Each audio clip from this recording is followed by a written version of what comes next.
Assalamualaikum warahmatullahi wabarakatuh. Alhamdulillahirabbil alamin. Wassalatu wassalamu ala Muhammadin nabiyil ummi wa ala alihi wa sahbihi ajma'in. Rabbana zidna ilma warzuqna fahma. Allahumma arinal haqqa haqqa warzuqna ittiba'ah wa arinal batila batila warzuqna ijtinabah. Sina minal Qur'an wa dasina birahmatika fi ahlil Qur'anil Karim. Amin.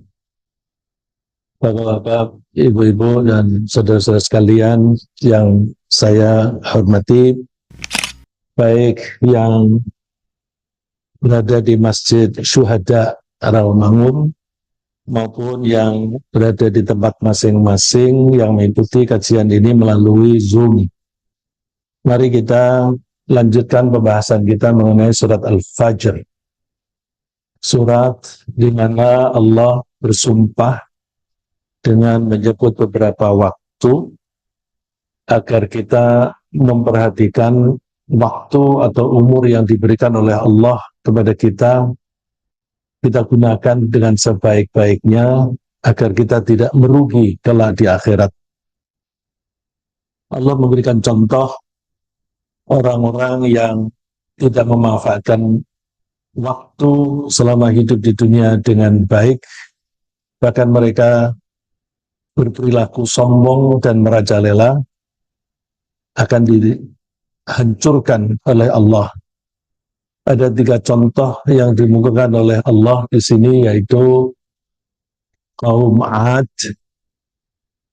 di mana Allah mengutus nabinya, Nabi Hud, untuk mendakwahi mereka. Kemudian mereka tetap saja membangkang atas ajakan Nabi mereka, lalu Allah menghancurkan mereka. Diselamatkanlah di antara mereka orang-orang yang beriman dan bertakwa. Lalu mereka pindah dari tempat tinggal mereka yang terkena bencana, yaitu di daerah ujung Jazirah Arab, naik ke atas, dan mereka tinggal di satu daerah. Kaum mereka disebut kaum Thamud. Jadi kaum Thamud sebenarnya juga keturunan dari kaum Ad. Tapi mereka lupa kepada Tuhan mereka, padahal generasi pendahulu yang pindah dari daerah semenanjung Jazirah adalah orang-orang yang beriman dan bertakwa. Tapi cucu-cucu mereka lupa kepada Tuhan. Lalu Allah mengutus kepada mereka seorang nabi bernama Saleh. Mereka minta kepada Nabi Saleh untuk menunjukkan mukjizatnya. Lalu Allah memberi mukjizat kepada Nabi ini berupa unta betina yang keluar dari batu yang besar. Tetap saja mereka membangkang, maka mereka dihancurkan oleh Allah. Kemudian Allah memberikan contoh kaum yang juga sombong dan merajalela di muka bumi, yaitu Fir'aun dan para pengikutnya. Mari kita pelajari mulai dari ayat 10 sampai 13. A'udzu billahi minasyaitonir rajim. Bismillahirrahmanirrahim. Wa fir'auna dzil autad alladzina taghaw fil bilad فأكثروا فيها الفساد فصب عليهم ربك سوط عذاب. Fir'aun dan juga Fir'aun. Fir'aun ini julukan untuk raja-raja yang memimpin di Mesir kuno. Jadi rajanya disebut Fir'aun, seperti misalnya di sini ada Hamengkubuwono. Mereka punya nama sendiri-sendiri, tetapi jabatannya disebut Hamengkubuwono. Di sini di zaman itu rajanya disebut Fir'aun. Ada negara yang menyebut kepalanya sebagai kaisar. Di Mesir, Fir'aun ini adalah seorang raja yang zalim, yaitu raja pada periode atau zamannya Nabi Musa alaihissalam. Kita bandingkan raja di Mesir sebelum periode zaman Nabi Musa, yaitu raja pada zaman Nabi Yusuf. Raja yang kebetulan memimpin Mesir pada zaman Nabi Yusuf, orangnya baik. Sehingga raja itu bisa mengakomodasi Nabi Yusuf dan memberi rehabilitasi terhadap Nabi Yusuf yang dimasukkan penjara tanpa salah. Lalu Nabi Yusuf diberi jabatan di negeri itu. Tapi cucu-cucu raja itu sejak zaman Nabi Yusuf kepada Nabi Musa itu agak lama, sehingga generasinya itu sudah menjadi banyak jumlahnya. Fir'aun yang pada zaman Nabi Musa, sejak menjelang Nabi Musa lahir, itu sudah sombong. Sombong karena kerajaannya itu besar dan kuat. Dikabarkan oleh Allah, Dzil Autad, yang mempunyai pasak-pasak. Lalu para ahli ilmu mengartikan pasak ini sebagai tentara dalam jumlah banyak yang mendukung Raja Fir'aun. Alladzina taghaw fil bilad, yang berbuat sewenang-wenang dalam negeri. Allah menyebutnya Fir'aun itu tunggal raja, tapi sifatnya di sini disebutnya jamak. Alladzina taghaw fil bilad, orang-orang yang berbuat sewenang-wenang. Taghaw, dari kata taghaw artinya melampaui batas. Fil bilad, di negeri mereka. Karena Allah mensifati autad ini sebagai orang-orang yang banyak, yaitu alladzina taghaw, maka autad yang arti letter-letternya pasak, lalu dikiaskan sebagai tentara-tentara yang mendukung. Fa'aktsaru fihal fasad, lalu mereka, yaitu Fir'aun dan para tentaranya dan para pendukungnya itu banyak melakukan kerusakan-kerusakan. Karena mereka banyak melakukan kerusakan-kerusakan, Allah tidak ridho pada suatu masyarakat yang suka melakukan kerusakan dan melampaui batas, lalu Allah menimpakan bencana atau hukuman terhadap mereka. Fasabba alaihim, lalu Allah menimpakan pada mereka sautu azab, cemeti azab. Lagi di sini Allah menggunakan kata fasabba. Sabba itu biasanya artinya ngucurkan siksaan. Jadi siksaan itu ditimpakan kepada mereka. Mereka tidak punya daya untuk mengelakkannya. Fir'aun itu dihancurkan oleh Allah karena mereka itu sombong, kesombongannya melampaui batas. Baik batas ketuhanan maupun batas kemanusiaan. Seperti digambarkan oleh Allah di surat Al-Qasas, Inna fir'auna ala fil ardi wa ja'ala ahlaha syi'ah. Sungguh Fir'aun itu sombong. Ala itu artinya override, berada di atas, mengatasi atau menyepelekan pihak lain, yang berarti yang kemudian diartikan sombong. Sombong di muka bumi dan menjadikan penghuni Mesir itu terdiri dari Syiah jamak dari Syiah. Syiah itu kelompok. Syiah di sini bukan berarti aliran yang dianut di Iran. Karena Syiah di sini kelompok-kelompok, jadi masyarakat itu dikelompok-kelompokkan, ada kelompok yang dianak emaskan, ada kelompok yang dihinakan. Nah, kelompok-kelompok itu yang dibahas di sini adalah kesombongan Firaun. Kesombongan itu diwujudkan dalam bentuk yastad'ifu ta'ifatan minhum. Firaun itu memperlemah sebagian atau sekelompok di antara mereka. Jadi ada kelompok yang dibuat lemah. Nanti kalau kita perhatikan di ayat yang lain, yang dimaksud dengan memperlemah itu apa? Kita lihat di surat Asy-Syu'ara, wa tilka ni'matun tamunnuha 'alayya an 'abadta bani Israil.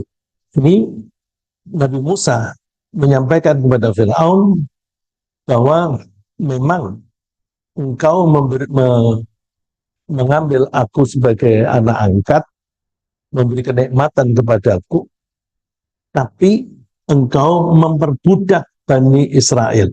Abadta, dari kata abada itu mengabdi, abada membuat orang mengabdi, menjadikan Bani Israel sebagai budak. Jadi raja atau penguasa itu bisa mengeluarkan peraturan-peraturan yang seperti yang dikehendaki dengan cara mengeluarkan mungkin dekret raja, dekret presiden, atau kalau di kita keputusan presiden, ya, keputusan presiden yang sifatnya itu memperlemah sebagian dari masyarakat.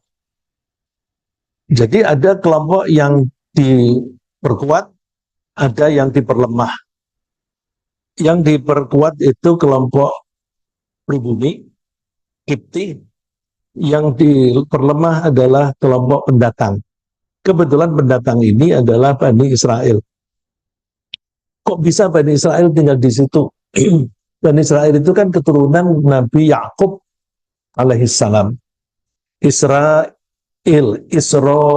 itu julukan untuk Nabi Yakub. Anak cucunya disebut Bani Israel. Allah memanggil mereka Bani Israel untuk memberikan peringatan kepada mereka bahwa mereka itu dari dulu memang bandel-bandel. Lalu dipanggil, kamu tuh anaknya Nabi loh. Kamu tuh anak cucunya Nabi Yakub, Nabi Israel. Jadi mereka diperingatkan bahwa nenek moyang mereka itu orang-orang yang soleh. Sebagaimana kita ketahui, Bani Israel itu keturunan Nabi Yakub. Nabi Yakub itu putra dari Nabi Ishak. Ishak putra dari Nabi Ibrahim. Sehingga anaknya Nabi Yusuf, anaknya Nabi Yakub bernama Yusuf, itu seringkali disebut Al-Karim, Ibnul Karim, Ibnul Karim, Ibnul Karim. Seorang yang mulia, seorang Nabi Yusuf. Bapaknya mulia, Al-Karim, Nabi Yakub. Bapaknya mulia lagi, Nabi Ishak. Bapaknya lagi mulia, Nabi Ibrahim. Bagaimana Bani Israel itu bisa sampai di Mesir? Padahal saat itu Nabi Yakub tinggalnya itu daerah Syam, Palestina ya, Pak, ini yang wartawan Al Jazeera yang suka meliput di Timur Tengah. Palestina itu termasuk Syam. Ya, Palestina itu termasuk Syam. Ya, dulu belum ada nama Palestina barangkali, apalagi Israel. Ya. Mereka tinggalnya di situ, tetapi mereka atau setidaknya sebagian dari mereka pindah ke Mesir, yaitu pada waktu Nabi Yusuf menjadi pejabat tinggi di Mesir. Dan kebetulan saat itu adalah masa paceklik selama 7 tahun. Sebagaimana kita ketahui cerita atau kisah mengenai Nabi Yusuf, Nabi Yusuf mengartikan mimpinya raja, lalu diartikan bahwa di Mesir akan terjadi kesuburan selama 7 tahun, nanti akan diikuti dengan masa 7 tahun paceklik. Karena Nabi Yusuf itu menguraikan mimpi raja semacam itu dan dia kelihatan cerdas dan pandai, lalu oleh raja dia diangkat untuk mengurusi hal-hal yang berkaitan dengan pertanian. Dengan dikelola oleh Nabi Yusuf, maka Mesir tetap makmur meskipun dalam masa 7 tahun yang kedua itu paceklik. Karena di masa 7 tahun yang pertama itu ditanam baik-baik, mumpung subur, lalu hasilnya itu sebagian besar disimpan dan hanya sebagian kecil yang dikonsumsi.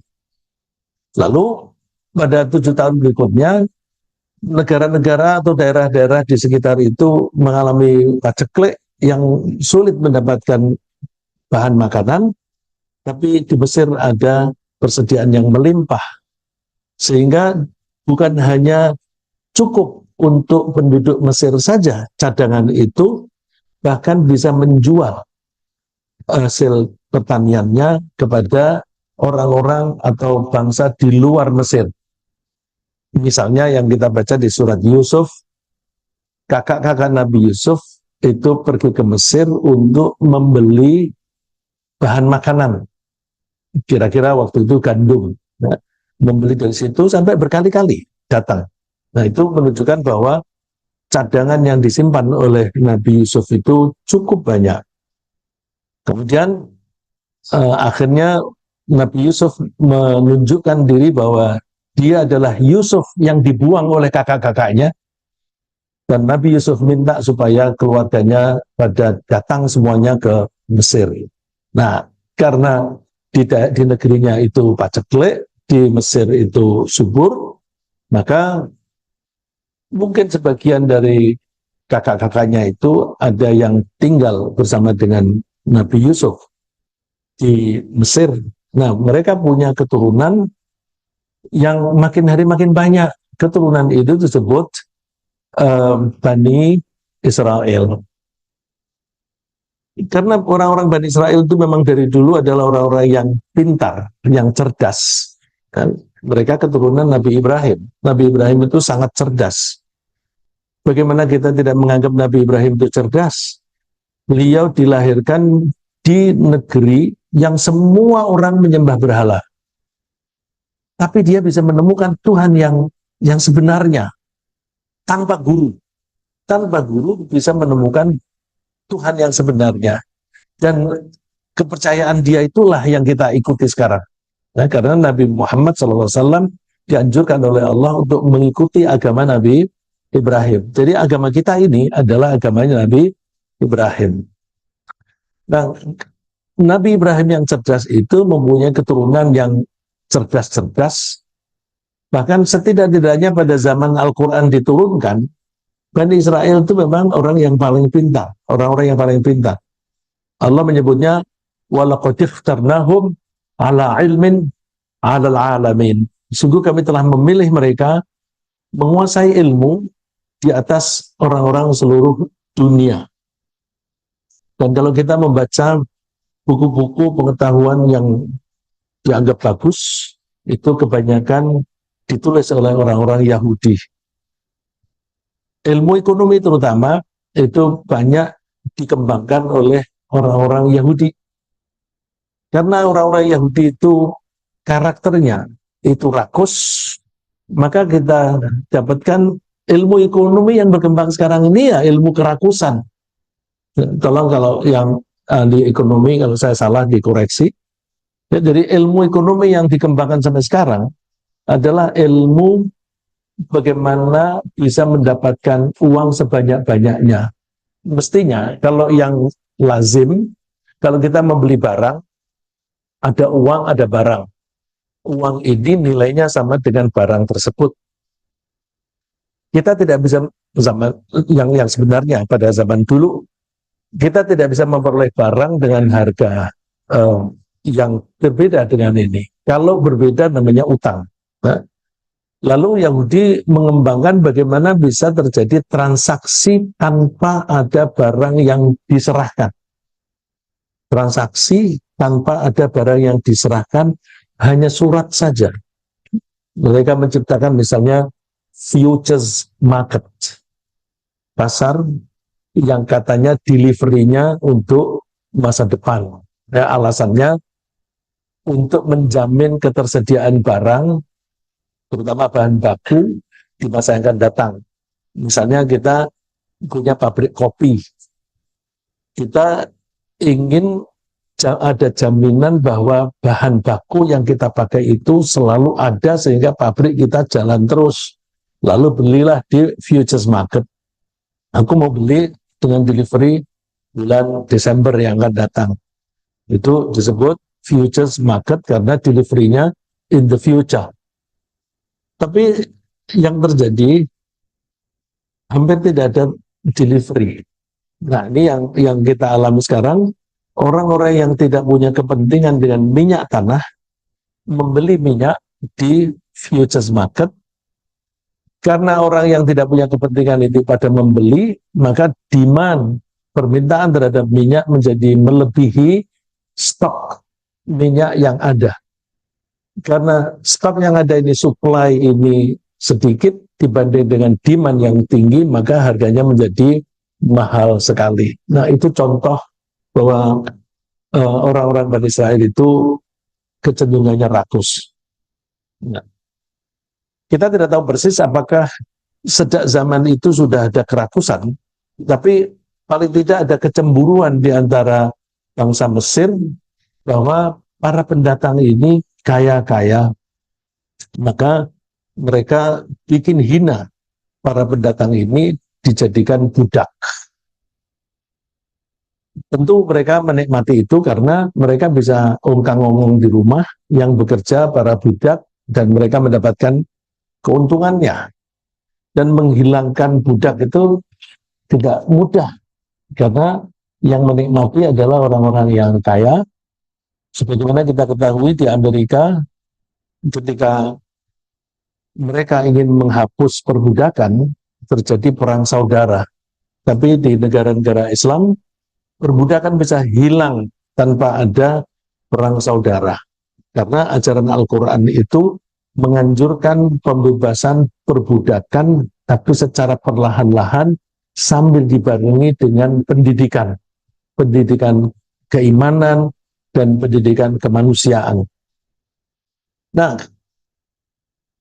orang Mesir yang dipimpin oleh Firaun ini menghinakan Bani Israel tidak hanya dalam bentuk perbudakan, tapi bahkan membunuh anak-anak laki-laki mereka. Yudzabbihu abna'ahum wa yastahni nisa'ahum. Mereka menyembelih anak-anak putra, anak-anak laki-laki mereka dan membiarkan hidup anak perempuan. Innahu kana minal mufsidin. Sungguh Firaun itu orang yang melakukan kerusakan-kerusakan di muka bumi, karena itu merusak tatanan kehidupan. Bagaimana Firaun bisa menyembelih atau membantai anak-anak laki-laki? Ceritanya saya kira sebagian besar di antara kita sudah pernah mendengar, jadi saya meringkas saja. Suatu saat Firaun itu bermimpi melihat ada api yang datangnya dari utara, yang api itu lalu jatuh ke Mesir, membakar kota Mesir. Dia gelisah dengan mimpi itu, lalu mengundang para ahli mimpi. Mereka mengatakan bahwa suatu saat kerajaanmu akan hancur, dihancurkan oleh seorang laki-laki yang datangnya dari daerah itu, yaitu daerah Syam, daerah tempat tinggal Nabi Ibrahim, Nabi Yakub, itu di sana. Lalu Fir'aun menganggap bahwa ini orang-orang Bani Israel yang tinggal di Mesir ini membahayakan kerajaanku.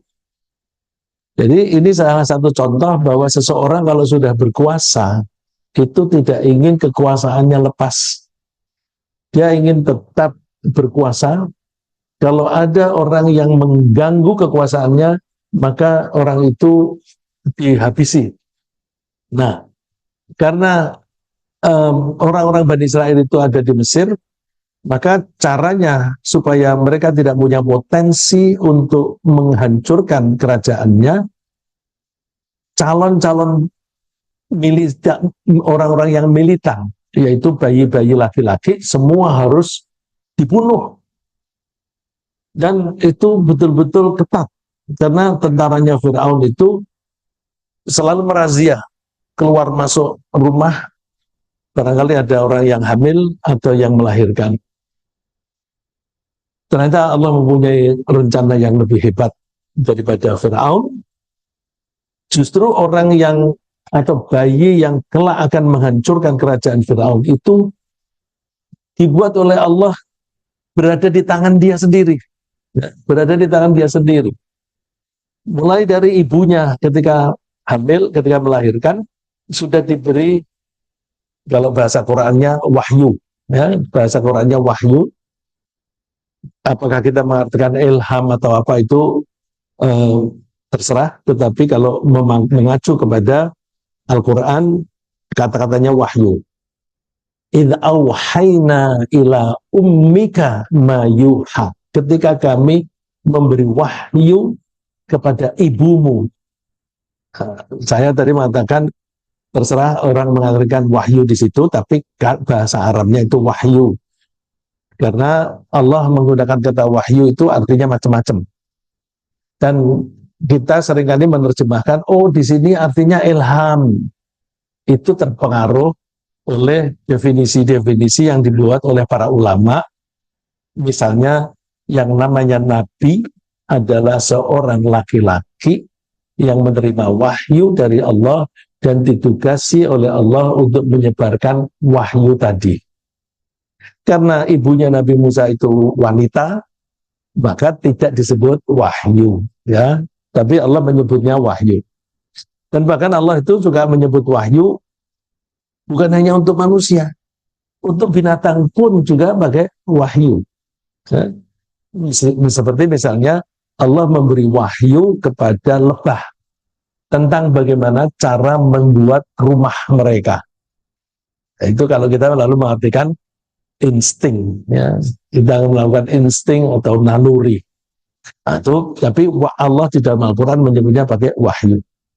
Jadi Allah memberi wahyu kepada ibunya Nabi Musa supaya kalau kamu khawatir nasib anakmu ini, kamu masukkan saja di dalam kotak. Kotak itu namanya tabut. Masukkan di dalam kotak, hanyutkan dia di sungai, nanti biar dia diperoleh atau ketangkap oleh Fir'aun. Fir'aun itu musuhku dan musuhnya dia. Musuhku dan musuhnya Musa. Tapi karena itu perintah dari Allah, ibunya itu orang yang salihah, dilaksanakan. Tentu sebagai manusia itu gelisah dia. Bagaimana ini nanti kalau berada di tangan Fir'aun. Lalu ibunya menyuruh kakaknya Nabi Musa, wanita, coba kamu ikuti hanyutnya peti itu. Diikuti benar. Lalu terus diambil oleh anak buah Fir'aun. Dan akhirnya singkatnya dibesarkan di kerajaan. Kemudian dia tidak tahu bahwa kelak nanti yang menghancurkan kerajaannya dia justru anak ini. Ya. Saya teruskan untuk meringkas cerita ini. Mereka Bani Israel itu berada di sana mulai zaman Nabi Yusuf. Ketika Nabi Yusuf mengungkapkan dirinya bahwa dia adalah Yusuf, saudara mereka, lalu Nabi Yusuf menyuruh mereka untuk mendatangkan seluruh keluarganya sambil membawa bajunya dia. Ya, kenapa membawa baju? Konteksnya bapaknya Nabi Musa, Nabi Yusuf, yaitu Nabi Yakub, menangis terus setiap hari, merindukan anaknya yang bernama Yusuf, sampai matanya buta. Nah, butanya ini bukan buta syaraf, tapi karena kebanyakan nangis. Buktinya apa? Karena nanti bisa kembali, bisa melihat kembali. Lalu Nabi Yusuf menganjurkan kakak-kakaknya membawa bajunya, bawa bajuku ini, usapkan di muka, di wajah Bapak, nanti dia akan melek kembali. Nah, karena nangisnya itu karena kerinduan kepada Nabi Yusuf, baju ini berbau keringat Nabi Yusuf, lalu dia merasa terobati kerinduannya, lalu bisa melek kembali. Fa'alquhu ala wajhi abi ya'ti basira. Usapkan di wajah bapakku, nanti dia akan kembali bisa melihat. Lalu konteksnya dalam hal ini, wa'tuni bi ahlikum ajma'in. Datangkan seluruh keluargamu. Dan memang dituruti, lalu mereka semuanya datang ke Mesir, dan disitulah Nabi Yusuf membuktikan mimpinya, bahwa ada bulan dan matahari plus 11 bintang semuanya sujud kepada Nabi Yusuf. Nah, saat itu bapak, ibu, dan kakak-kakaknya semuanya hormat kepada Nabi Yusuf. Sehingga Nabi Yusuf mengatakan, hadza ta'wilu ru'yaya min qabl. Bapak, ini adalah arti dari mimpiku yang dulu. Kenapa Nabi Musa itu tidak dibunuh? Sebenarnya Firaun akan membunuh dia. Tapi Firaun mempunyai seorang istri yang mukminah, yang solehah. Seorang wanita yang beriman kepada Allah dan solehah dia. Dari mana kita tahu bahwa istri ini solehah? Istri yang ini disebutkan di surat At-Tahrim. Allah memuji dua orang wanita di situ. Yang satu yaitu Asia, istri Firaun, salah satu dari istri Firaun, dan yang satu ibu Maryam. Nah, jadi dan dipujinya mereka berdua, ibu Maryam dan Asia, itu dua-duanya masuk surga. Berarti istri Firaun yang ini adalah orang yang solihah. Ketika Firaun akan membunuh bayi ini, dialah yang menghalang-halangi. Wa qalat imra'atu fir'auna qurratu aini li walak la taqtuluh asa ay yanfa'ana aw nattakhidahu walada wa hum la yash'urun. Istri Firaun yang ini mengatakan, ini lita hati kita, ini penyejuk mata hati kita, jangan dibunuh, barangkali dia bermanfaat untuk kita, lalu diambil untuk menjadi anak angkat, au nattakhidahu walada, atau kita jadikan angkat anak saja. Wa hum la yash'urun, mereka tidak menyadari akan apa yang direncanakan oleh Allah Subhanahu wa ta'ala. Lalu besarlah Nabi Musa di kerajaan, tapi satu saat Allah akan mengutus dia, maka caranya Nabi Musa itu dikeluarkan oleh Allah dari Mesir dengan peristiwa terbunuhnya seorang Kipti. Dengan dia ketakutan, dia keluar. Dengan dia keluar, maka dia belajar tentang keimanan yang benar. Karena di luar Mesir, di tempat yang namanya Madian, dia ketemu dengan seorang laki-laki yang soleh, yang mendidik dia tentang keimanan, sehingga Nabi Musa menjadi orang yang soleh, yang layak diangkat menjadi nabi. Dengan persiapan oleh Allah menjadikan Nabi Musa itu orang yang soleh, maka dia layak menjadi nabi.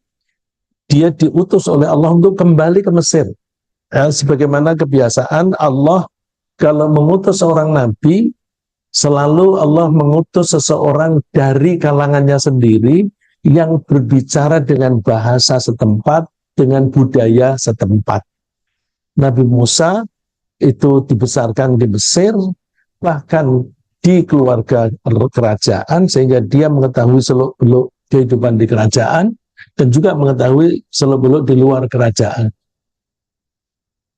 Kemudian Nabi Musa diangkat menjadi raja, menjadi nabi. Musa diangkat menjadi nabi, diperintah oleh Allah untuk berdakwah kepada Firaun. Tapi Nabi Musa merasa kurang kuat karena beliau berbicara kurang jelas. Kurang jelas ini karena di waktu bayi beliau ketika akan dibunuh oleh Firaun, Asia ini yang membelanya. Dia kan belum tahu apa-apa. Dia belum punya akal, jangan dibunuh. Dia menarik jenggotmu itu karena dianggap mainan saja. Lalu terus dikasih suguhan, dikasih pilihan antara bara dan kurma. Nah, dia akan memilih kurma, tetapi oleh malaikat dibelokkan, ini aja bara. Terus kemudian dimasukkan ke dalam mulutnya, lidahnya itu menjadi tidak bisa berbicara dengan jelas. Beliau minta kepada Allah supaya Nabi kakaknya yang bernama Harun diangkat menjadi nabi menemani Nabi Musa, dan dikabulkan oleh Allah. Lalu mereka berdua diperintah, idhaba ila fir'auna innahu tagha. Kalian berdua pergilah ke Firaun karena Firaun itu sudah melampaui batas. Faqula lahu qawlan layyinan la'allahu yatadzakkaru aw yakhsha. Berkatalah kepada Firaun dengan kata-kata yang lembut agar dia mau mengambil pelajaran dan mau takut kepada Tuhannya. Dan ini pelajaran bagi kita, kalau berdakwah kita mesti dengan cara yang baik. Nabi Musa kepada Firaun yang begitu zalim saja, tetap Nabi Musa diperintahkan memakai bahasa yang baik, yang lunak, jangan kasar. Tapi belakangan ini banyak orang-orang yang berdakwah dengan cara yang kasar, dengan mengajak bertikai. Kita tinggalkan cara-cara yang semacam itu, kita ikuti ajaran dari Allah kepada Nabi Musa ini. Misi Nabi Musa kepada Firaun, misi Nabi Musa ketika diutus oleh Allah untuk menemui Firaun itu ada dua. Yang pertama untuk mengajak beriman, seperti ayat tadi, la'allahu yatadzakkaru aw yakhsha, agar dia mau mengambil pelajaran dan mau takut kepada Tuhannya, mau beriman. Jadi misi pertama adalah mengajak Firaun untuk beriman. Misi yang kedua adalah membawa Bani Israel keluar dari Mesir kalau Firaun tidak mau beriman. Fa'tiyahu faqula inna rasula rabbika fa'arsil ma'ana Bani Israel. Kalian berdua datanglah kepada Firaun dan berkatalah kepada mereka bahwa kami adalah utusan Tuhanmu. Utusan Tuhanmu. Jadi Firaun mengaku sebagai Tuhan, oleh Nabi Musa dikatakan Tuhanmu. Jadi bukan kamu Tuhannya. Fa'arsil ma'ana Bani Israel. Lepaskan Bani Israel. Wala tu'adzibhum. Jangan kamu siksa mereka. Qad ji'naka bi'ayatin min rabbik wassalamu ala manittaba'al huda. Kami telah datang membawa bukti kenabian, yaitu mukjizat dari Tuhanmu, dan kalau kamu mau mengikuti ajakan ini maka kamu selamat. Tapi ternyata Firaun itu membangkang. Kalau ketika Nabi Musa itu menunjukkan mukjizatnya, yaitu tongkat menjadi ular, Firaun menantang-nantang, aku bisa menandingi kamu dengan mendatangkan tukang sihir, jumlah banyak, melawan satu Nabi Musa. Ternyata mereka kalah. Akhirnya justru tukang sihir itu beriman kepada Nabi Musa. Tetap Firaun tidak mau beriman, lalu Allah memberikan cobaan, ujian-ujian berupa bencana. Bencana satu selesai, diganti bencana yang lain lagi, bencana yang lain lagi. Fa'arsalna alaihim tufana wal jarada wal kummala wal dhafati'a wad dama ayatin mufassalat. Lalu kami kirimkan kepada mereka, Firaun dan pendukungnya, tufan. Tufan itu juga diartikan banjir dan belalang sebagai hama. Di mana-mana ada belalang menghabiskan tanaman mereka. Masih tidak beriman. Selalu Fir'aun mengatakan, Musa, mintalah kepada Tuhanmu untuk menghilangkan bencana ini. Nanti kami beriman.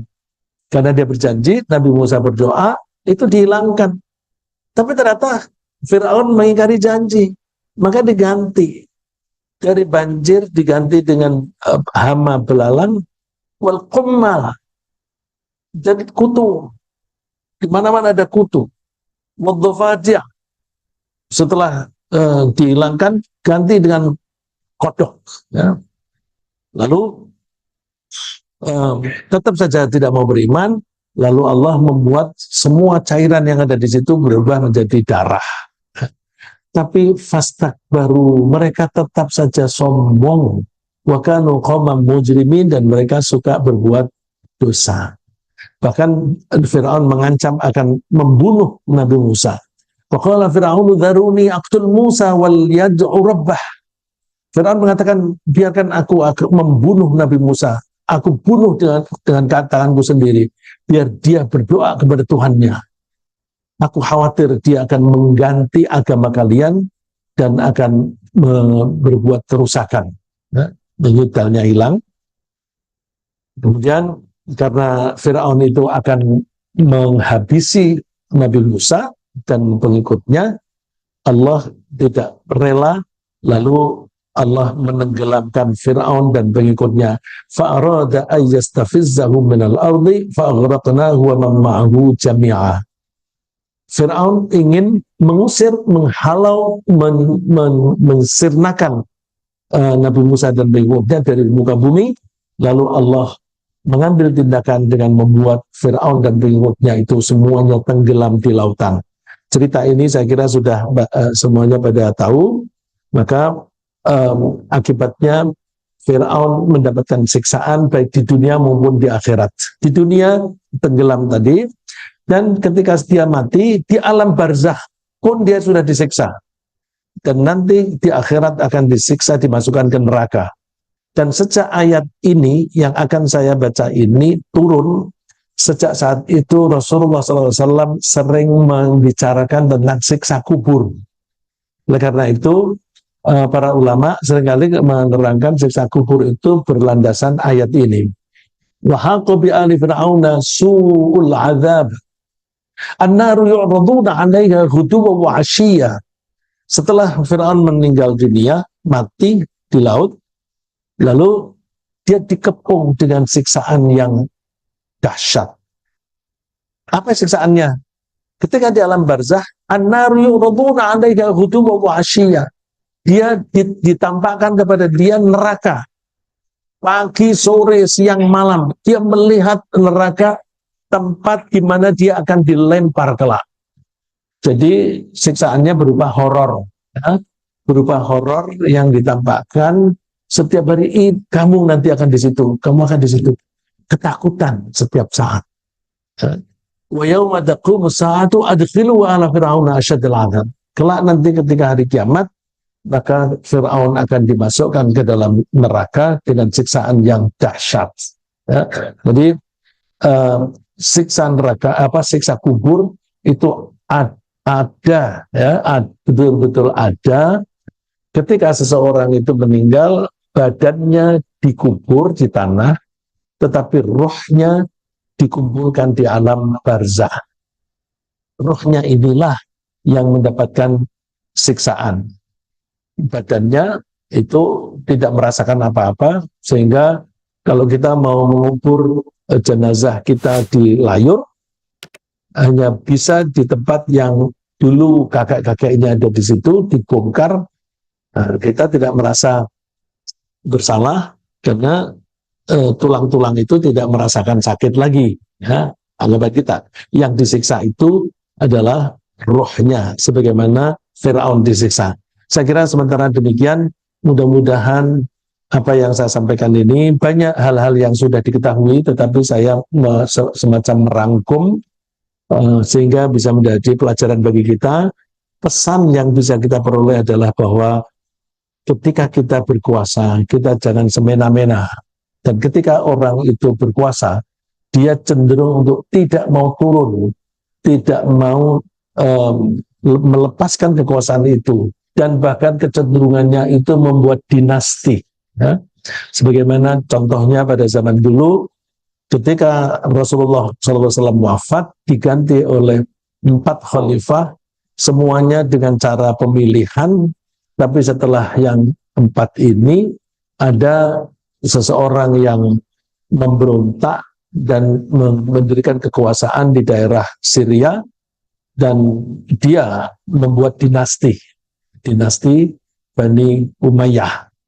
Ketika Bani Umayyah jatuh, diganti oleh orang lain lagi yang kemudian membangun dinasti, yaitu Bani Abbasiyah. Dan itu kita lihat sampai zaman sekarang, orang yang sudah berkuasa berusaha membuat dinasti. Ya, jadi negeri Wakanda. Ya. Terima kasih. Mudah-mudahan ini menjadi pelajaran yang baik. Silakan kalau ada yang bertanya. Baik, terima kasih kita Bapak Ustaz Rizabullah. Untuk memperjelas apa yang beliau sampaikan, silakan kepada para jamaah, baik yang hadir di masjid maupun yang mengikuti via online, untuk bertanya. Ada 2 pertanyaan pada hari ini dari jamaah online. Pertanyaan pertama, pertanyaan pada pekan lalu, yang memang belum sempat kami bacakan.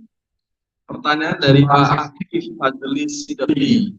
Assalamualaikum Pak Ustaz. Apakah ada kriteria menurut agama kapan kita harus taat dan kapan tidak patuh kepada pemerintah? Kemudian bentuk ketidakpatuhan kepada pemerintah apa saja yang diperbolehkan dalam agama? Terima kasih atas pertanyaannya. Mudah-mudahan yang bertanya ini sekarang sedang mengikuti sehingga bisa mendapatkan jawaban. Kita merujuk kepada suatu ayat yang memerintahkan kita taat kepada Allah, Rasul, dan penguasa. Ya. Atiullaha wa atiur rasulah wa ulil amri minkum. Coba kalau kita perhatikan, perintah taat itu, ketika perintah itu kepada Allah dan Rasul, Allah menggunakan kata ati'u. Ya. Kepada Allah kita diperintahkan taat ati'ullah. Kemudian ketika disuruh bertaat kepada nabinya, kepada rasulnya, kata ati'u diulang lagi. Wa ati'ur rasul. Tapi ketika perintah itu kepada penguasa, itu tidak diulang lagi kata ati'u. Tapi wa ulil amri minkum. Ulil amri itu siapa? Ya orang yang memimpin kita di suatu masalah, di suatu bidang. Saya kasih contoh yang mungkin kita tidak pernah terbayang.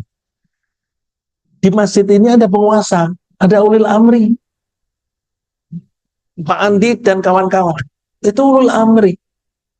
Kalau kita menerapkan ayat itu, ketika kita di masjid ini kita harus taat kepada DKM. Karena DKM itu ulil amri. Nah, sejauh mana? Sejauh kalau Pak Andi perintahnya itu sejalan dengan ajaran Allah. Kalau Pak Andi memberi perintah yang bertentangan dengan ajaran Allah, kita tidak boleh taat. Sejauh mana tidak taat? Di perintah yang melanggar itu. Tapi kalau perintah yang tidak melanggar, tetap kita harus taat. Bagaimana kalau yang di ulil amri itu kafir? Saya kasih contoh yang mungkin tidak pernah terbayang. Kalau kita naik pesawat terbang, siapa ulil amri kita? Pilot. Apakah kita pernah bertanya kepada pilot, kamu muslim nggak? Nggak pernah kita tanya. Jadi, itu ulil amri kita. Suruh berhenti ngerokok, berhenti. Suruh pakai safety belt, pakai. Dan sebagainya. Ya, itu ulil amri. Kita harus taat. Tapi kalau pilot memerintahkan sesuatu yang bertentangan, misalnya para penumpang supaya buka pakaian semua telanjang, nggak boleh kita taat. Tapi kalau perintahnya semua harus kembali ke tempat duduk, wajib taat. Ya, wajib taat. Nah, jadi ulil amri ini bisa saja kalau kita tinggal di Perancis seperti kawan kita hadir nggak? Itu Ya kita dia harus taat kepada peraturan yang ada di sana. Tapi kalau perintah itu bertentangan dengan ajaran Allah, perintah itu tidak boleh ditaati. Ya. Jadi ada batasannya. Mudah-mudahan saya sudah menjawab. Baik, ini yang selanjutnya ini ya.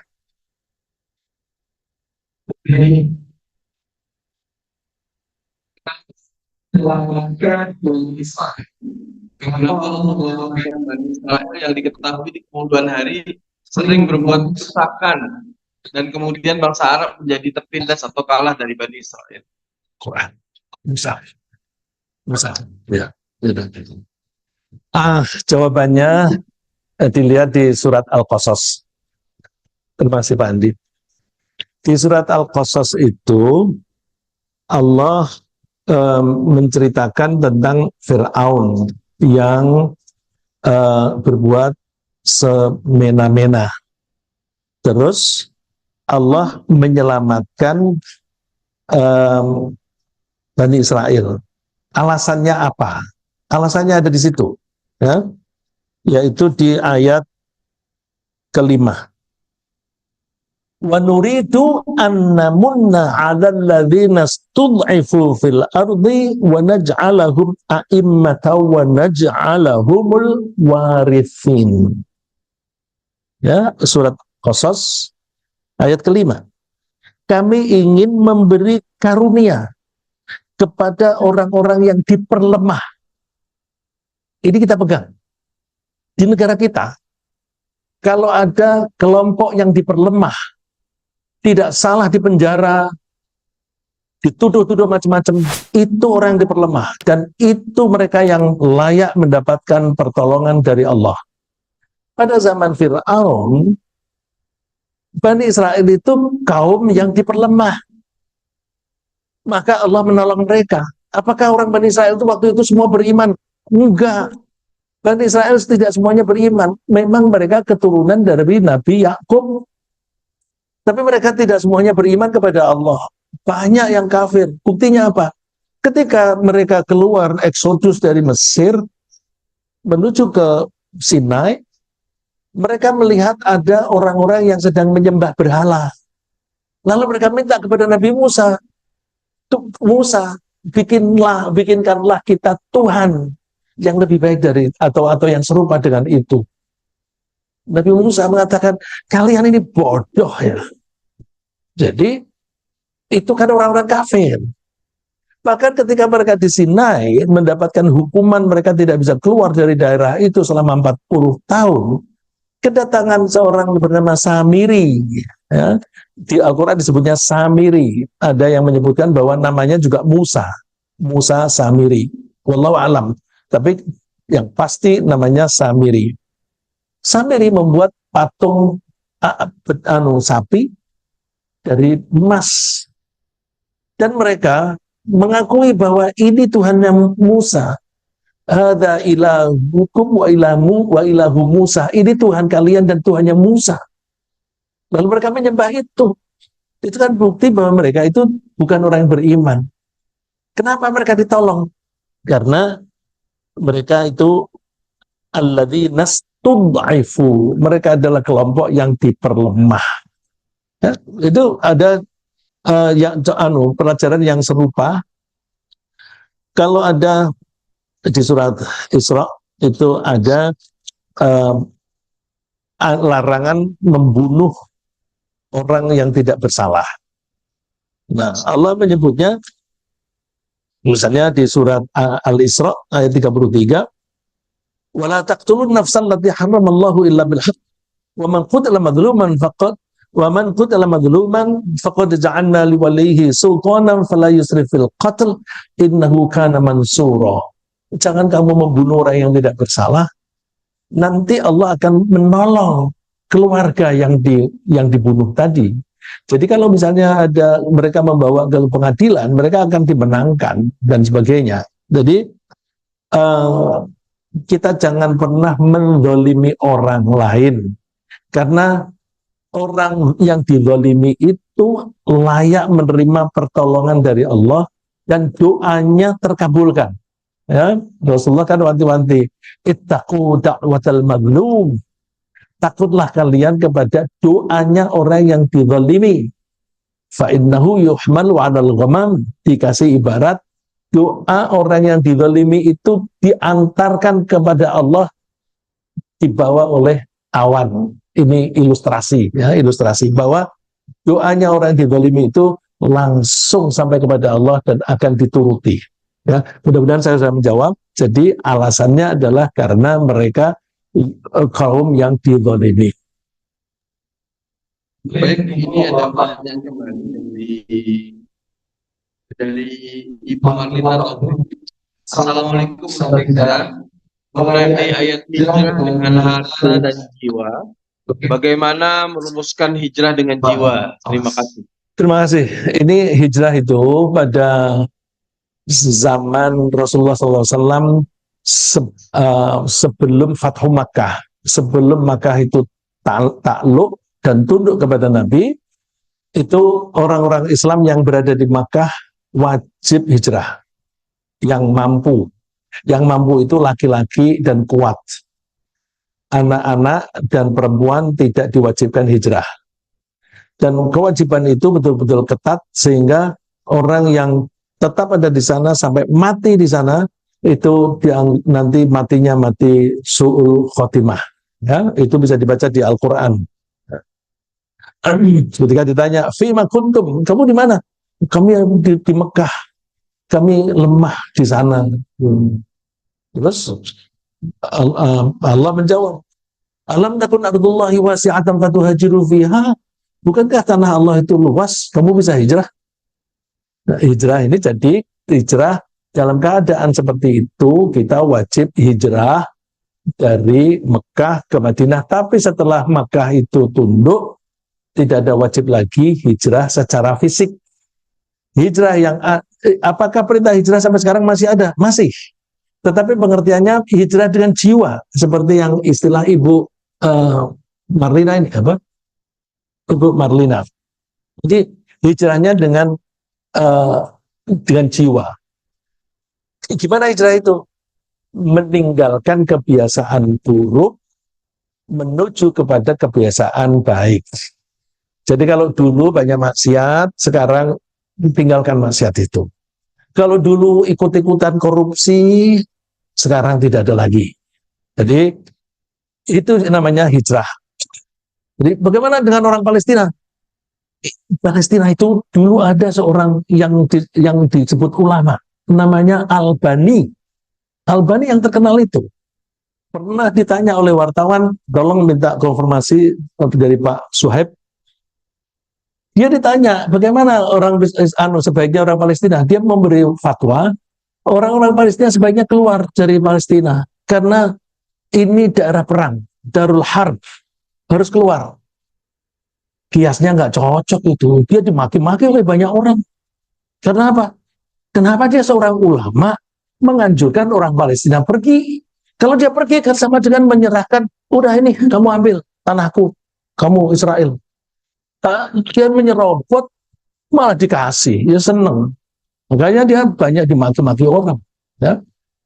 Tapi nggak tahu tuh, orang-orang sekarang pada membela kata-kata Albani tadi. Oh itu maksudnya begini-begini, hijrah. Emangnya gampang sekarang ini. Hijrah dari satu negara ke negara lain kan harus ada paspor. Dan sudah berapa banyak itu orang Palestina yang sekarang tinggal di Yordan.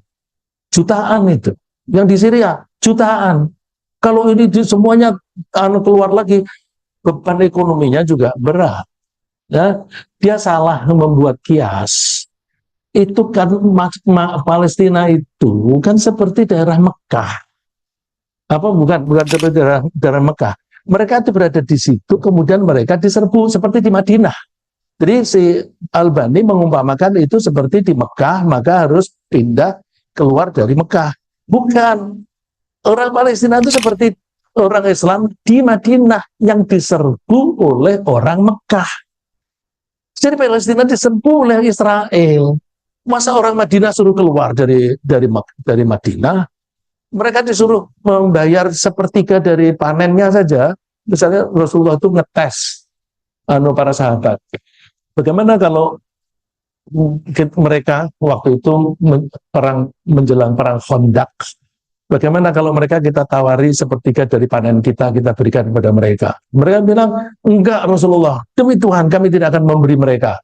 Dulu sebelum kami beriman, kami tidak pernah memberi mereka bagian dari panen kita. Masa setelah kita beriman, kita menyerahkan hasil panen kita? Enggak. Lalu mereka, ya kalau begitu gimana? Ya udah, kita pertahankan. Mati-matian. Nah, jadi kiasnya salah. Al-Albani mengiaskan mereka seperti penduduk Mekah yang harus keluar dari Mekah hijrah. Mestinya bukan begitu. Kan mereka dari dulu di Palestina. Diserbu. Ya kalau begitu kiasnya itu mereka seperti orang Madinah. Ya kita doakan orang-orang yang dizolimi semacam ini mendapatkan pertolongan dari Allah. Ya kalau kita baca Al Jazeera, nonton Al Jazeera sekali-sekali lihatlah itu televisinya Al Jazeera. Bagaimana mereka itu disiksa dan sekarang gerakan-gerakan berada di mana-mana, terutama di Amerika. Kalau ada tamu yang atau bahkan menteri itu mereka tuh teriak-teriak, shame on you, malu kamu mengaku demokrat tetapi kamu membunuh bayi-bayi dan wanita-wanita semacam itu. Kita doakan mudah-mudahan mereka ditolong oleh Allah selamat. Terima kasih. Ini satu Ustaz terakhir dari Pak Khairul. Assalamualaikum pertanyaannya. Disebutkan seorang yang sudah siksa ruhnya, sementara tubuhnya ada di kuburan. Ada cerita-cerita bahwa jenazah kubur ada yang terbakar saat kuburnya terpaksa dibuka kembali. Penjelasan. Nah ini saya tidak tahu Pak. Tidak tahu bagaimana menjawabnya. Itu ada cerita-cerita, misalnya ada yang lebam-lebam, ya, ada yang lebam-lebam. Tapi lebam-lebam itu kan ketika masih segar badannya. Jadi ada saja kemungkinan itu karena ada hadis yang menerangkan bahwa ketika para pelayat, orang yang mengantar jenazah itu selesai menanam jenazah, mereka pergi, lalu dua malaikat akan datang menanyakan kepada mayit itu apakah kenal dengan orang ini, ya. Nah, orang ini dalam bahasa Nabi Muhammad, ditanya siapa Tuhanmu dan sebagainya. Nah itu kalau saat itu kemudian ada malaikat yang memukul dia, itu ya bisa saja, ya. Tapi setelah itu ruhnya ke alam barzah. Nah, jadi soal detailnya itu kan sulit dibuktikan ya, karena kita tidak bisa mewawancarai mayit itu. Dan mohon maaf saya tadi menjawab pertanyaan hijrah, saya sampai menyinggung ke Palestina karena perumpamaan hijrah secara fisik, ya, perumpamaan hijrah secara fisik, tapi yang kita pakai adalah hijrah itu hijrah secara kejiwaan, meninggalkan kebiasaan buruk menuju kepada kebiasaan baik disertai dengan niat, karena Rasulullah menyebutnya dengan niat. Niatnya mesti benar, niatnya untuk mengabdi kepada Allah semata. Terima kasih. Saya kira sementara demikian, mudah-mudahan kita bisa mengambil pelajaran ini. Intinya antara lain adalah bahwa kita jangan pernah sombong. Kalau kita sedang kaya, sedang berkuasa, jangan semena-mena, jangan berusaha mempertahankan kekuasaan. Kekuasaan itu sebaiknya tidak kita cari, tetapi kekuasaan itu mestinya kita terima atas tawaran. Tapi kebanyakan justru sekarang ini jabatan harus dilamar. Ya, buktinya kita mendaftar sebagai calon gubernur, calon anggota DPR dan sebagainya. Mudah-mudahan suatu saat kita bisa menerapkan ajaran Al-Quran dengan sebaik-baiknya, dan mudah-mudahan iman kita itu selalu bersemayam di hati kita sampai akhir hayat, sehingga kapanpun Allah memanggil kita, kita akan mengakhiri hidup kita dalam keadaan iman dan dengan husnul khatimah. Subhanakallahumma wa bihamdika asyhadu an la ilaha anta astaghfiruka wa atubu ilaik. Assalamualaikum warahmatullahi wabarakatuh.